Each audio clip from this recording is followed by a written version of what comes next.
All right, we are live on UNLV Biomechanics Facebook page, and we are recorded. I'm John Mercer, faculty at University of Nevada, Las Vegas, and teach some courses on endurance performance, both physiology and biomechanics. And I'm excited to catch up with Dr. Jonathan Edwards this morning. Dr. Edwards and I actually met, wow, some time ago, probably 5, 6 years ago at this point. Easily 5, yeah. And it was with a conference with Pablo and Kaz organized with Fuel Talk over at Las Vegas Cyclery. And we Yep. talked about lots of things related to endurance performance, and that was a lot of fun. So great to reconnect with you now. And we're reconnecting because you have a book that's just come out on the science of marathon training Yep. and variability of pace, which I'm really looking forward to talking with you about that because it's such a great topic. How are you today?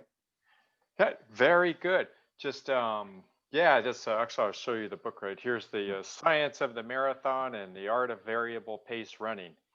So That's awesome. Well, congratulations on getting that out. thank you. Yeah, and just call me Jonathan. Yeah, Okay. um, but yeah, no. So it's about a year in the making.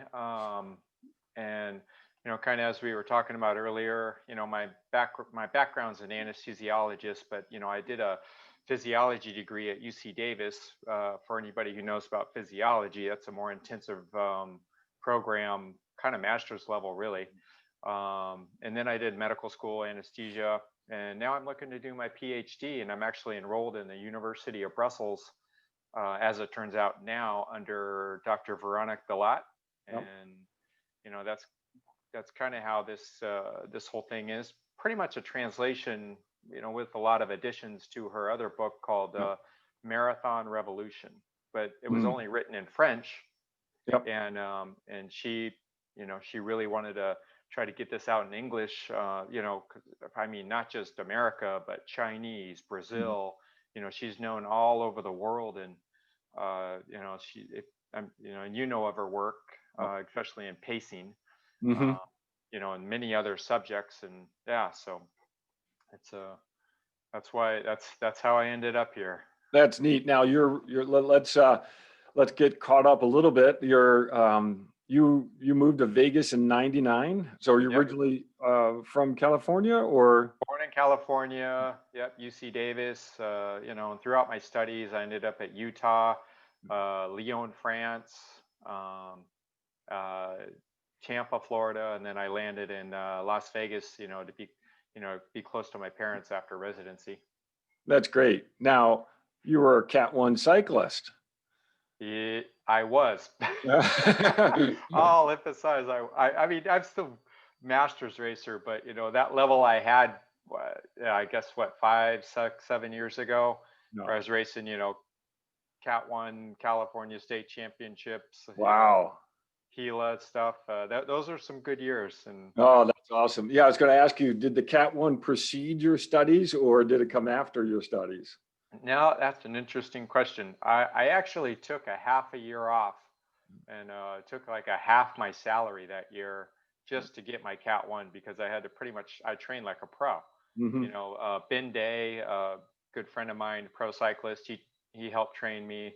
Um, you know, Along with my friend Louis Amaburu. And I mean, I trained. Yeah, I just lived like a monk for Oh. pretty much the year.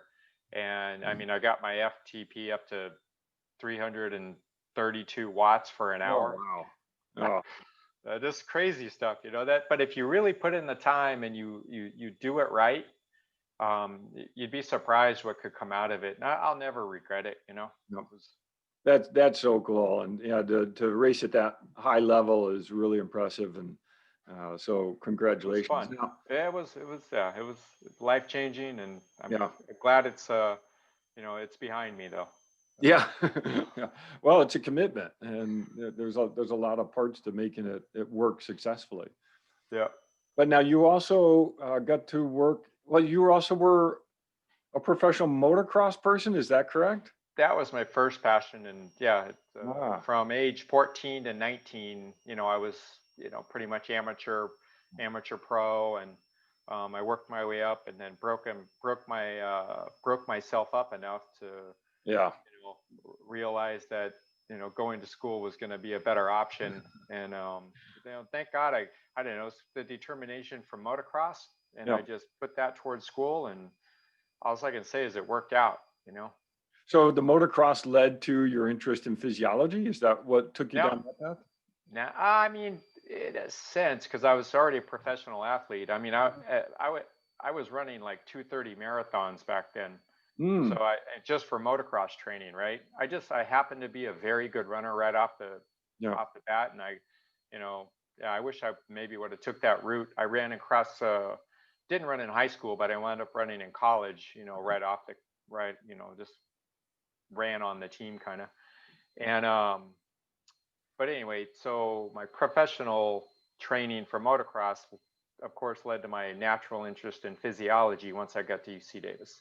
Oh, wow. And so you're running background as well. So yeah, I did see that you were I started off as runner. Yeah. really, wow, interesting. And so you were really drawn towards the endurance running events early on. So the marathons and Yeah, yeah, I did mostly in college. You do 5Ks and 10Ks, and Mhm. yeah, we were I could just have the ability to suffer. I don't know. So, I mean, That's so great. Well, motocross is, yeah, that is a bit of suffering because that is a tough sport and there's it's a brutal sport. Yeah. high speeds, lots of crashes. So, but that also led to you working on the Red Bull team down the African Yep, I did. Dakar rally. That led to my sports medicine career, which consists of working in the Dakar Rally with the U.S. team, with the Red Bull KTM, and all my connections in France led to that. And then it led to me working with AG2R, Roman Bardet a little bit, the Australian team, Flyvia Australia, and some other cycling teams, and then me being one of the main medical doctors for the 4 days of Dunkirk, Hmm. and it's a warm up to the Tour de France. So a lot of my that year I spent in France, I kindled a lot of sports relationships, so to speak, and that led to many of my experiences and opportunities, really. So That's great. I mean, that's really neat, blending from being an elite athlete to then professionally supporting and working with these teams. That must have been exciting and stressful at the same time. yeah, yeah, I mean, going across Africa, yeah, and landmines. I mean, we went to parts of Africa where you can't even go anymore. Where Mali and Burkina Faso, Mauritania, all the way into Senegal, Dakar. Yeah, Mhm. it's life. It was just, yeah, life experiences that I don't know if I'll ever get to see again. So how did you ever happen to start a family? You're you're traveling the world and this is obviously very time consuming. It's not a 9 to 5 type of Yeah, job. I did this all before the family. I met my wife in oh, oh 06 or no, oh 07, I think. And then, yeah, and it was after that I started, and that was the peak of my cycling as well, oh 06, oh 07, oh 08. And Mhm. then I did the cycling for a few more years, but then, once I got married and we had Charlotte, um, this, how it's just family Yeah, takes over it changes everything. Yeah, it changes perspective in and an awesome way, but uh, it's good. oh, that's neat. All right. So now I see the marathon sort of background because Yeah. everything I knew about you was really much more around cycling. Yeah. So one of my question was how did you get into marathon? But now I see your background is much more into running. So, but let's talk about some of the marathon experience that. So you've got all this cycling experience, but you're drawn towards some of the marathon training and the science behind it. Yes. Yeah, I've always been fascinated, with like, marathoning and, um, like, especially middle distance, the physiology that goes into like 1,500-meter runs, and, Mhm. and what goes into a marathon, and then that stemmed to kind of like ultra. ultra distances as well. I've been, lately, working a lot on the nutrition and physiology and recovery for that, Mhm. but I guess it just that the opportunity came up, once I met Dr. Balat. We That's kind of her field of study, and she knew my level in physiology and all that kind of stuff. So that's that's how it kind of fell on me, in that way, just this whole marathon centric Mhm. way to prepare for marathons, and what and the some of the things she proposes. Oh, that's great. Now, what does the book cover? Like, So where's the science begin and then some of the art begin? we talk about, there's, chapter one starts, like, how a marathon, running can just change your life. It's a, popular. And then she has her own company called billatraining.com, and they specialize in dissecting your runs, so to speak. They'll take your runs and dissect it and show you, your mean, median, where you spend the most time, where your pace is, where you spend the most time, running biomechanics, something you're involved with. And then she starts talking about, dissecting, like the elite marathoners, the non-elite marathoners, and then and all that's pretty easy to understand. And then she gets into kind of like, breaking the 2 hour marathon, but done in a natural way. Mhm. And her big thing is kind of like finding your own pace. And it's not kind of, it's kind of like stems from fartlek running, so to speak. And she has a lot of her background from those guys. But it's definitely more structured than that. Mm. And her big thing is like showing how you can achieve running a marathon in less time than you ever would constant pace running. And she likes to say variable pace running is exactly the opposite of constant pace running. And so her big goals are to show you you can spend less time, build up your VO2 in a more efficient way, sustain less injuries, and have the energy. Like, she kind of dispels the whole bonk, the wall of the 20th mile or the 23rd mile. She kind of shows, or we show in the book, that's really not necessary, especially if you train a certain way and you follow kind of, what what she's her methodology, so to speak. Mhm.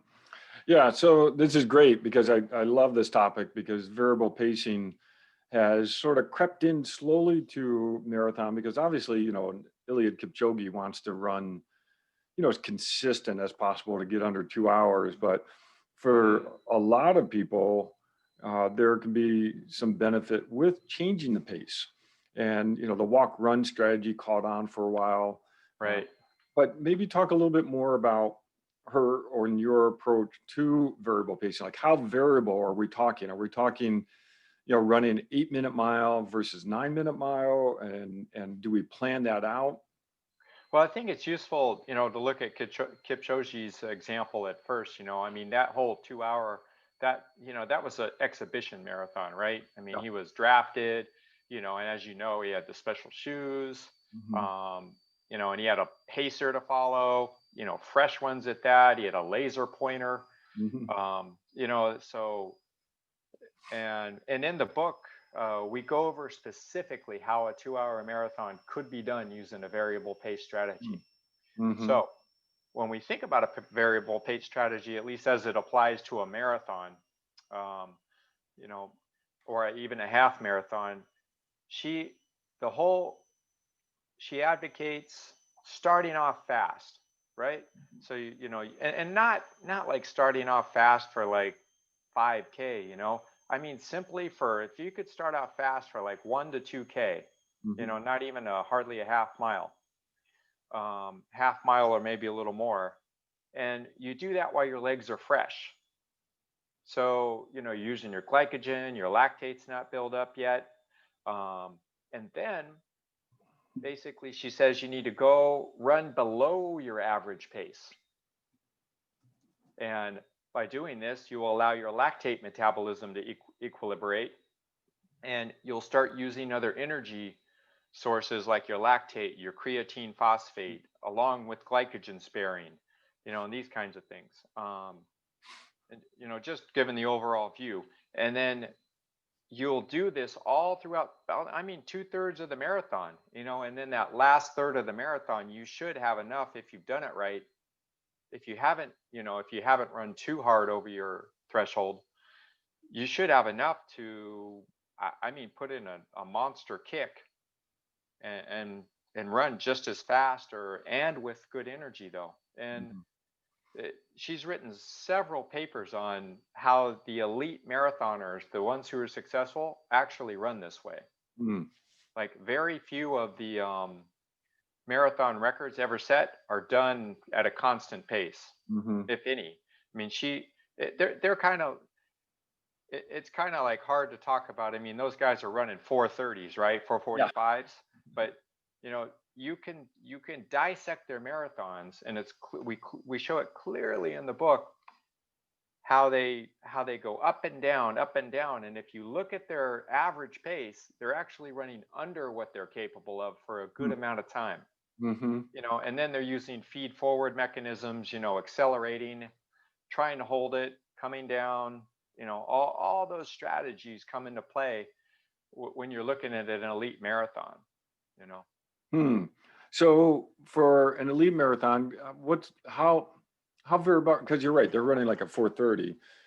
How variable are they going then? Are they is it a, sort of a percentage or is it sort of a Yeah, just it's a it's within it's more within a range of speeds. okay. So, you know, your speeds at your easy pace. You'll know your speeds at your medium pace. You'll know your speeds at your fast pace. And mostly what she does is like in kilometers per hour. Yep. So even though that's like in the elite guys, that speed difference is only a difference of like 1 to 3 kilometers an hour, not much at all, right? Right. But but she clearly shows there's a variation, Mhm. going up and down, up and down, up and down, Hmm. and she's proving, through her studies and other people's that the lactate metabolisms and creatinine phosphates and how all that plays into doing that.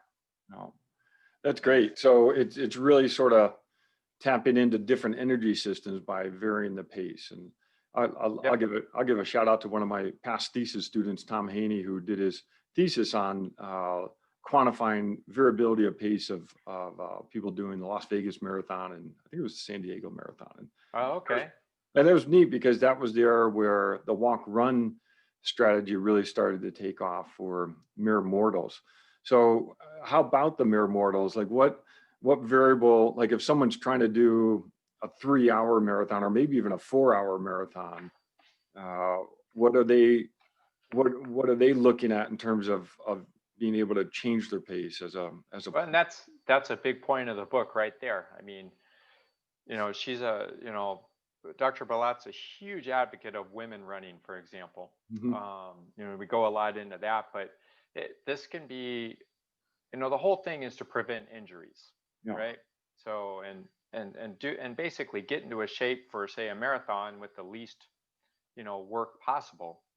Um, and so it works for non-elite people, Hmm. but man, it takes practice. Like people think, okay, all I have to do is figure out my natural paces and whatever they are, and she breaks it down into easy, as I said, easy, medium, and hard pace, and then you have your sprint pace. Hmm. And she it takes a lot of practice knowing where those are on your own with no watch. Hmm. And basically you have to arrive at a place where you can nail these runs, like you can do your 30/30s without a watch.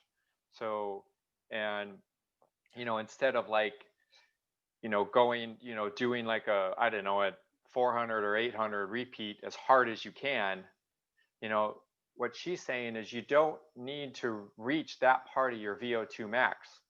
Yeah. You only need to reach, the maximal aerobic speed, Mm-hmm.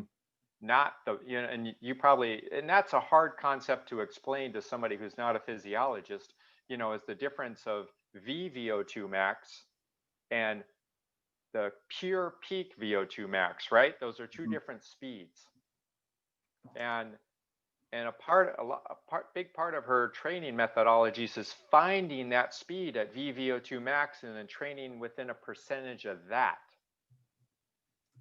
And, I, and that's and that's where it kind of gets in the weeds. But it's not impossible to understand. And with a good coach and with some good guidance, and then you come up with, you know, critical speed and all that kind of stuff.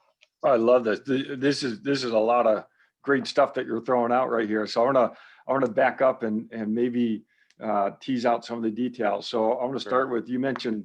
Oh, and let me first say I love what you're saying about how hard it is to find these different speeds, because the tendency is for people just to go out and run, and they just gravitate towards a speed or a very narrow A band of. speed, right? Yeah. Yeah, and so I love this approach where you're encouraging people to explore different speeds, because once you explore, your body, may learn a new way to run or run better. But you mentioned 30-30. Uh, Yep. Talk about that a little bit. What's a 30-30? Ah, they're just so I don't mess it up. Let me go to the. They're all summarized in the chapters here. Um, her 30 30s. If you look on the internet, a lot of people love these, and she has a level 1 and a level 2.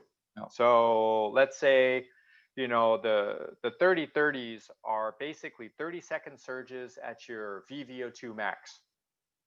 Okay. So, and you can find your VVO2 max, doing what she calls the rabbit test, which I was going to ask you about that. Yeah, we'll what's go the to the rabbit rabbit test? test after this, but it's Okay. basically just a mini Cooper test or a University of Montreal track test kind of thing. Some all research talk. Anyway, so you do like 30 seconds at your VVO2 or MAS, No. and then you do a 30-second jog recovery, pretty much. So it's like you go 30 seconds at that, and 30 seconds pretty easy pace, Mm-hmm. and then you alternate for those as long as possible. And then the point of that exercise is you spend more time at VO2 max than you would doing 400 repeats, 200 repeats, 800 repeats. It's Mm-hmm. the secret to that is the percentage of time you spend, and that percentage is what's going to equate into fitness Mm. in a shorter period of time. Mm-hmm. And that's the idea of her 30-30s. Now that's the level 1 30-30. For the elite guys, there's a level 2. Mm. So level 2 is kind of like you basically go up to your VVO2 max for 30 seconds, and then you come down to your medium pace. So like 80% of your VVO2 max. And yeah, that's in an elite athlete could probably do 10 to 15 minutes of that. Okay. Yeah, and that's about, I mean, there's a most, 3,500 to 4,000 meters is what her research shows. Like, an elite runner can perform using the 30-30s version 2. Okay. So the whole idea of this is to basically use different energy systems, or to Yep. max out the aerobic capability, but then also train it to respond better. Absolutely. And then I'll give a little shout out to Brenda Martinez. She's a 1,500-meter Olympic runner.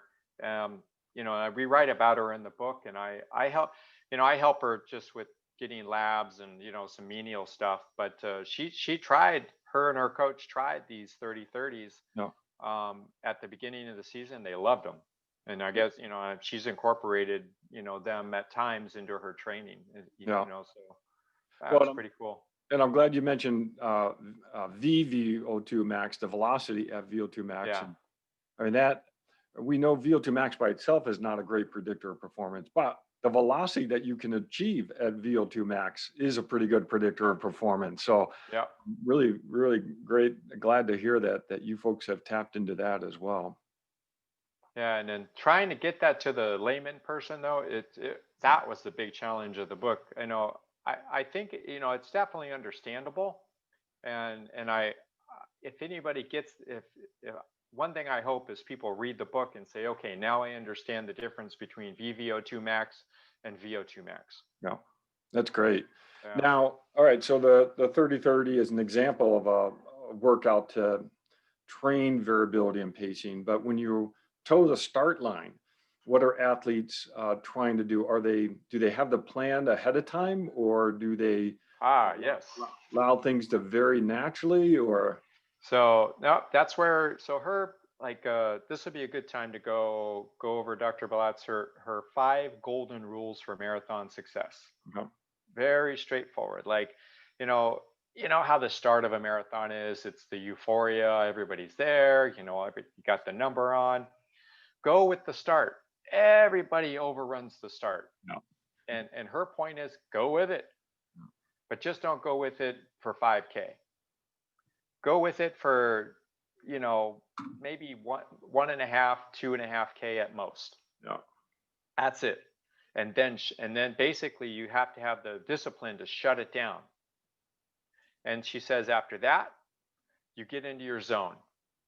And you only know your zones through practice, right? So basically, you're going to know your, whatever your medium pace, or, whatever percentage below your VVO2 max. And if you do the methodologies correctly, you will know all that well before the marathon. hmm Like you just can't, oh, I'm going to take these pointers here and go run a marathon, and it's not going to work.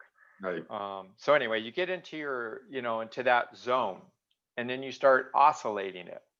So you run a little bit above it, you run a little bit below it, a little bit above it, and then once you find that comfort zone and rhythm, you just stay there for 2/3 of the race, even though you think it's too slow.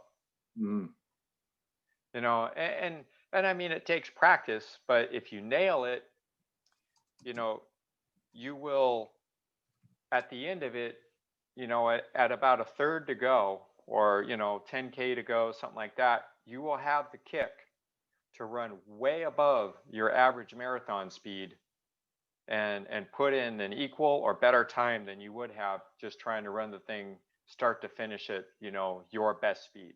hmm Oh, I love it. That's great. Yeah, and you gotta, like you said, you gotta practice this. It's, Oh, it's not, it's not easy, and you're right, because your perception is, it might be too easy, but too easy is not bad when you're, doing, running for 3, 4, maybe even 5 hours, depending on who's doing the marathon. right. And that's, and then I don't know, if you do it right, I think it's true. You don't have to suffer at the end of it. And she has hmm several examples and videos showing people doing this. You hmm know, I mean, running. I mean, sure, you're going to hurt a little bit, but there's none of this. Where your glycogen is just completely shot. At the end. And other energy systems. It's not just glycogen, right? And so probably your lactate's not isn't recycling well, and that kind of thing. So thinking back to your marathon experience, have you thought about, I'm sure you have, but how was your pacing strategy? How did that align with the idea of Oh, variability pacing? I was told to start at one pace and don't give up. That's- And if I think back, I mean, uh, yeah, this would have been way more reasonable. As in a better, just a better energy from energy system standpoint would have been a way more reasonable approach to, to running a marathon. Hmm. It's like, and I'll get, like running a 5K, 1500 meter, 10K, those hurt. This, you know, y- you can apply a little bit of this to that, but when you get in the distance past that, that's where this really comes into effect. And I wish, yeah, thinking about how I used to run, yeah, I wish I had this in my my repertoire. Yeah. Well, Along with altitude training, iron optimization, all the mhm. stuff. Yeah, right. Well, and the industry is guilty of encouraging constant pace because if you have a goal time, what do? You look up, well, what's my pace need to be, and it Yep. spits out one pace. Or even at marathon expos used to, they would have the pace chart tattoo that you would put on your arm so you can Yep. follow and make sure that you're hitting the right pace. The Well, and constant. they have big flags to follow now. I mean, That's you just right. got to follow the flag on the guy in the bicycle or girl. It's like it's all geared toward constant pace running, Yeah. and it's just a different approach. I can So a lot of people who will watch this podcast and listen to it will be doing iron distance events. So how does this apply, or do any advice for running a marathon after biking 112 miles? that's a whole different ball game. Certainly, but I think people are at their wits end. Their energy systems are in a place where I think you know, it's just for a lot of them, it's just survival, right? Hmm. The triathlons I've done, I've never done an Ironman, but I've done Olympic distance, all that kind of stuff. Or I haven't even done a half, to be honest. But yeah, it depends on your energy systems. You know, I think there's a lot to make up in running, and any methodology of running that could possibly equate to you having some energy at the end, Hmm. I mean, logically would be a Yeah. better strategy than trying to run a certain pace straight off the bicycle. Hmm. So why wouldn't you just, given what you have off the bicycle, start as fast as you can. It's not going to be like a regular marathon. And I mean, those top Ironman guys, they only, what do they run? Like barely like 245s, 250s at the, Yeah, I don't know what the fastest one is, but a lot of times, 240 to 250 is a very competitive marathon time. yep. And I mean, just, so what if you had a strategy, where you Mhm. started off as fast as you could and then purposely fall underneath your, whatever you think your average is going to be, Mhm. oscillate there, and what does that do? It gives your body plenty of time to recover in a sense, refuel, rehydrate, run at a good pace, and hopefully, I don't. It depends what you've done to your lactate, and glycogen on the bike, but Mhm. you're going to be recycling some of that stuff, Mhm. and then and then hopefully that would transfer, to the marathon and the try, as far as an Ironman. Now, you know, all whatever, truth, I have I can't say whether that's the strategy. I think it Mhm. could work. Yeah. Um, and I'm sure some have tried it, Mhm. but I'm not gonna proclaim, oh, this, you need to go do this. I think it's a good consideration. Yeah. Well, I know a very common approach is to run between the aid stations and walk the aid stations. And that in Yeah. itself is a variable pacing strategy. And Yep. but when I talk with people about that, I always tell them you got to practice that because to go from walking to running, uh, Oh, especially when yeah. you're 15, 16, 20 miles into it, sometimes you don't want to start running again, so you do have to practice that. It's not a given that you can just pick up a variable pace strategy. Right. Yeah, and it's the more you practice it, the more natural it becomes.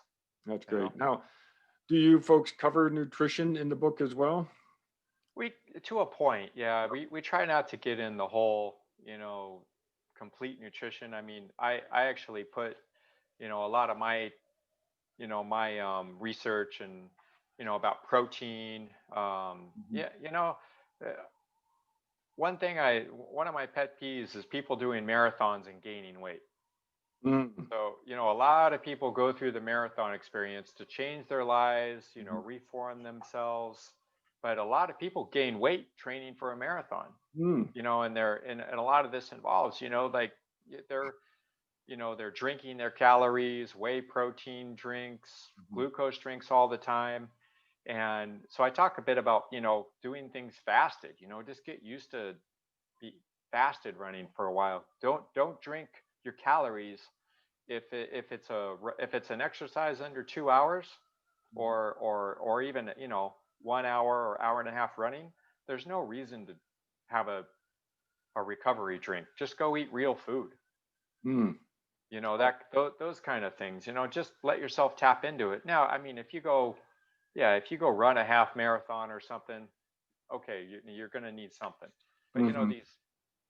these like hour runs at at easier paces, probably nothing's needed, just salt and water really. So we talk a Um, bit about that. We also talk about the whole lipox max thing. hmm. uh, and it, she said it said really well. It said the lipox max is very sound in theory, but its actual use in the real world is another thing. Hmm. Meaning all the research stuff pretty much shows that, yep, you burn this level of fat, running, whatever, 60% below your threshold, these kind of things, heart rate specific training.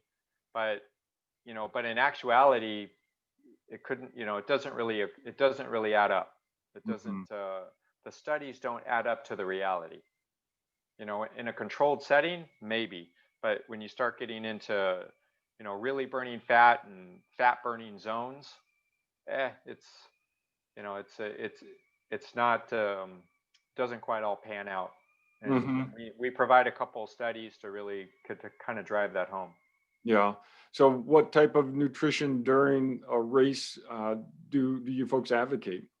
Well, if you're an elite runner, those guys basically use some mouth, glucose rinses, and Mm. might take a drink here and there, but I mean, they're not eating pretty much. Mm. They might, I mean, maybe most of those guys, when you're running like a 2 to 2:15, Mhm. there's not much eating going on. Right. They're just boom, getting it done. Um, it's more about it, if it's a if you go over like 2.5, 3 hours, we kind of advocate eating some natural food.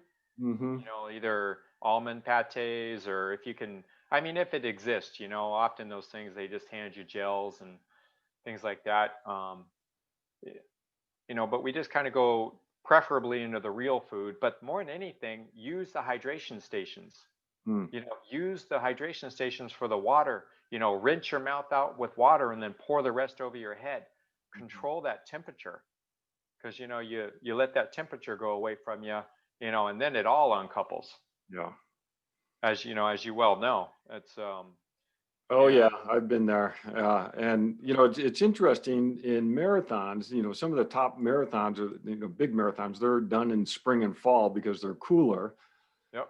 Iron distance events, for Yeah. whatever reason, they're in hot, humid environments in summer, and it just doesn't uh, it doesn't make sense. So, yeah, I just yeah, and I guess, in July and all that, I think the salts are, probably you need, salts are hugely important. And probably the longer acting glucose mixes. Trying to remember the name of the commercial one out there. the I know the you medical one, can but you can starch one. yeah, you Yeah. can't starch. The medical one is called glycoside. And Okay. that's the one they actually give to like Yeah. patients with McArdle syndrome, the glycogen storage diseases, Yep. and that's where the you can starch actually came from. Ah. Okay. I think that's a good idea, but more than anything, I I I think you need to train empty, to get so you optimize your fat metabolism, Hmm. and then by optimizing your fat metabolism, all those glucose drinks you give yourself work better. Yeah. This whole I get there's a balance, on the bike and stuff, and getting a certain amount of grams per hour of carbohydrate, and you got to train your stomach to do that to a point. Yeah. Um, but if you look at the ultra runners right now, a lot of them, like I just did a podcast with Zach Bitter, he barely eats the whole way. Hmm. Compared to what a carbohydrate heavy Yeah. race diet would look like anyway. Oh, I love it. Okay, so now I'm going to backtrack just a little bit because I want to talk about that because that's such a neat topic. You Yeah. mentioned glucose rinse. I don't know if a Yes. lot of people will know what you mean when you say glucose rinse. Could you talk about what the athletes are doing for that? Well, that again, you need to practice it. It's something that just doesn't come, but it's the in cycling and running and all that. It's just the fact of rinsing your mouth with carbohydrates that you know basically gives you your brain that normalcy again to feel okay at that threshold. Hmm. The easiest way to put it. Yeah. And it probably stimulates, endogenous stores of glycogen, or, restores, for your body to restore brain glucose, Hmm. basically. Um, and it's just, yeah, it's as simple as rinsing your mouth with a carbohydrate solution. And that goes a long way. And And, then and, spitting it and, back out. yep. Yeah. And, and if you're prone to, like, stomach problems, which I'd say over 50% of the, especially beginner marathons are. Yeah. And it also is a step against overhydrating, Hmm. Hmm. right? Yeah. So I think using the glucose rinses is an awesome strategy, alternating them, or Hmm. two or three glucose rinses, and then you can take something, Hmm. Now, that's great. I love it. And yeah, just don't be near anyone when they're practicing that. But it's such a neat phenomenon that you can have a performance benefit by yeah. not consuming something, but just rinsing it out. So there's definitely a brain issue going on here. So that's pretty neat. You Yes. mentioned fat optimization. Let's tie that back to the variable pacing strategy. Uh, Sure. is that the maybe a goal of variable pacing is to use more fat as a substrate? That's a good. That's a good question. I'm not the. I think in the longer races, you optimizing the fat and using the fatty acids and the Mhm. ketones. Fat, and just to be clear, the fatty acids are the ones doing the work. The ketones Mhm. are kind of a sideshow.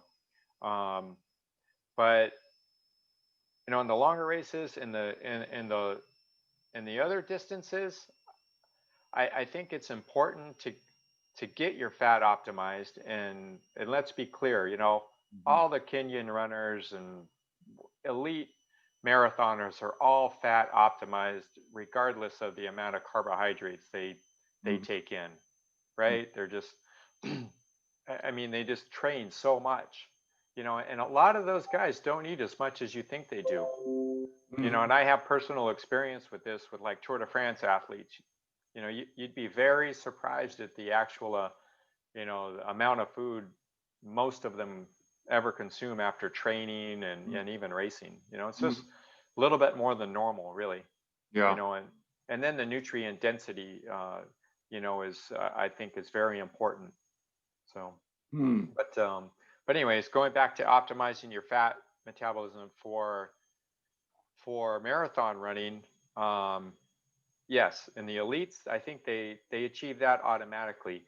In in somebody who's going to do like a 3-hour marathon or 4-hour marathon, it's indispensable. Mhm. I mean, if you can, you know, if you can subsist on your own calories, basically, in which all of us, have a minimum of what, 75 to 100,000 fat calories to burn, Yeah. right? And so, if you can tap into that, but tapping into that only comes with practice.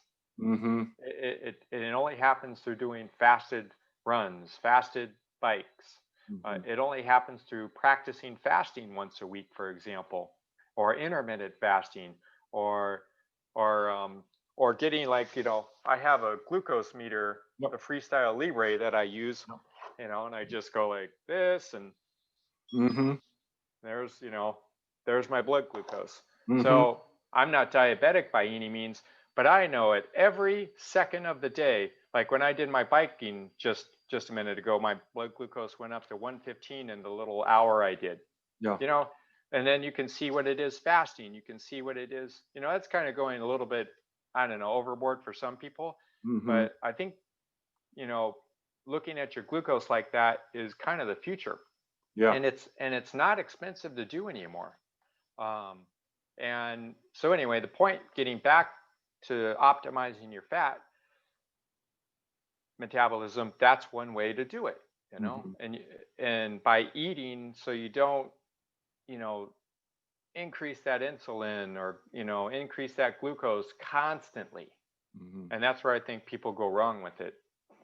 That's great. Yeah, I think you're right. I think blood glucose monitors are going to be the gas gauge of runners, and I think a company just came out with a product that is for athletes as opposed to for diabetics. So there was something I was having fun sort of messing around and trying to Oh, cool. measure blood glucose. I'll talk with you about that afterwards. Yeah, yeah, for Measuring sure. blood glucose during an iron distance race, and it is interesting to track that. But back to the fat optimization and the pacing strategy. I mean, the whole idea that you're advocating is to be able to run faster and use the fat that we have, because we all have plenty of fat. So it's all there to tap into. You just need to train the body to use it. Right, and as there's an oxygen difference between using fat and glycogen, and you use a Mhm. bit more oxygen Yeah. burning the fats.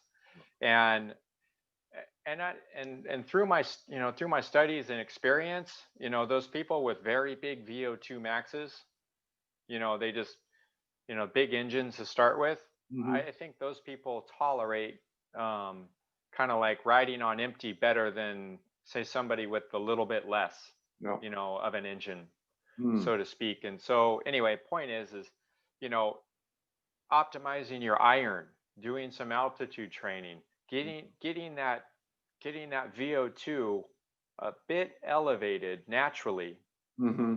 through training and the other modalities I just spoke of, will also play into how well you can optimize your fat metabolism, Mm. right? That's great. Now, you coach athletes as well, Yes. and what type of athletes do you tend to work with? Mostly motocross, Okay. because that's, my background. I work with Zach Osborne, a lot on his nutrition, and, I have since he was 16. Um, and many other motocrossers. You can look on my website. Hmm. I actually helped Brenda Martinez through a bit of it. She was a case where, she could eat anything when she was in her 20s. And then as she Hmm. got in her late 20s, 29, 30s, and now she's going to be 30, I think 34, Hmm. or maybe about there. And yeah, she basically went into kind of like a restricting her carbs for a lot of workouts, and not eating the same types.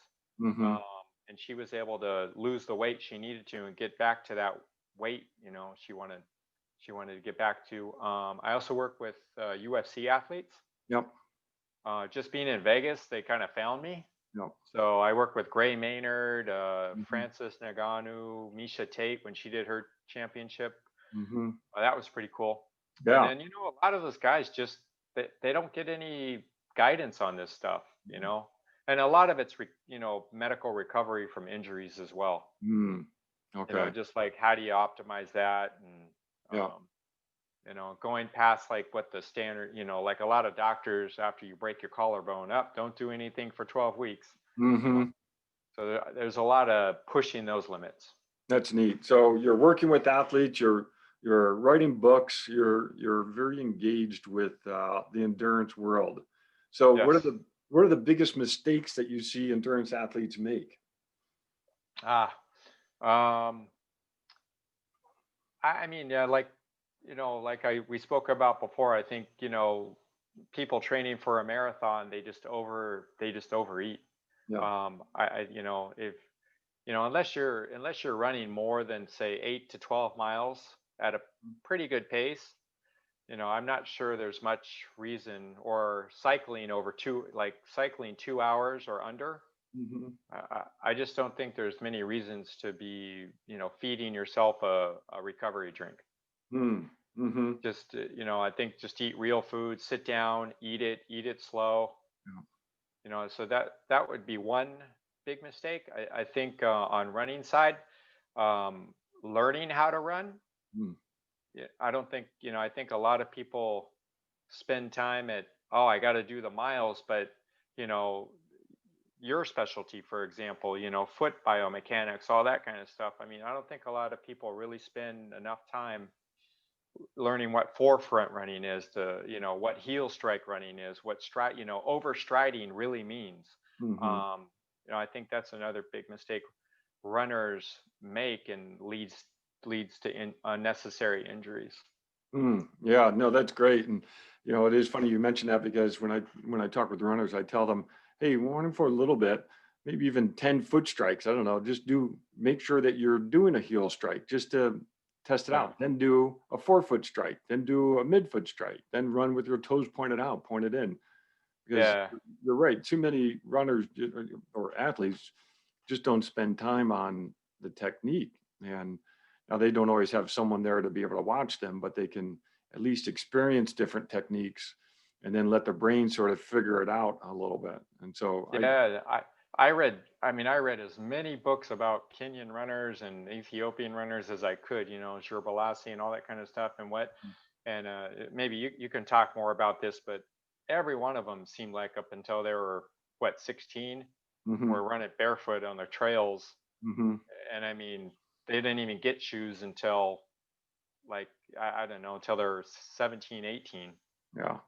It seemed like, and that has to make a big difference, and it's crazy. Those Kenyan guys, or I should just say the African runners in general, they don't get the shin splints as bad. Hmm. They get other, injuries. Seems like some calf injuries and things like that, but the shin splints don't show up in those guys, at least from the studies I read, nearly as bad as, say, some Western athletes. Oh, interesting. Yeah, no, Yeah. I certainly do advocate kids in general should be in bare feet as much as possible running around. But obviously running in Las Vegas in the summer in bare feet, that takes a different type of preparation to be able to do I, something I've like that. I found a few parks in Vegas to do it. Yeah. No, Right. and I think, and The we were talking before we started about running in bare feet on grass, and I think that's a great Yes. experience for people to try out. Yep. So That's great. So, how long has the book been out? just a month. I Oh, think wow. it just published last month, and it's a niche book, and Yeah. it's just all these little things kind of get the word out, and um, and hopefully, as the marathons start coming back, Yeah. with the whole COVID thing, more people will kind of see, take it in as a methodology to prepare for their marathons, Hmm. or other events. And I hope, yeah, I hope that, that leads to more, you know more book sales, and Hmm. not just that, it's just an awareness of, of how to train using a variable pace strategy. You can, and she, I don't know how many people train like that, but she had on her website, thebillatraining.com, you can sign up there, and they have a whole program to coach you through it. Hmm. Oh, that's great. And yeah, I think the COVID-19 issue will change the way races are run, obviously. Mm, Some obvious changes, but I even think the aid stations are going to change. right. Athletes probably need to be prepared for fewer aid stations, or aid stations that are done just in a different manner. So, Right. and that I think is something to really think about in terms of patient strategy, and even what to take along with you. So, Absolutely. Yeah. So interesting, interesting changes that I think we're going to see coming down the road. Well, Jonathan, this has been great to talk with you. talk with you about your book, talk with you about marathon training and even MMA and motocross. Yeah. Yeah, there's a lot out there. So There yeah, is, and my heart's always been in running and cycling though. So that's it's my main joys. yeah. Well, it's neat to, hear the science that you folks are applying to understand marathon training in the unique aspect of this variability of pacing. So I think that's really a great piece that people should explore. So, Awesome. Thank you. well, thanks for taking the time. I told you I'd keep you for about 45 minutes to an hour, and we're right on the edge of an hour. So There you really go. generous of you to do this. So thank you. Thanks, John. I very appreciate it very much. All right, thanks everyone for watching. I'm gonna stop the live stream and stop recording.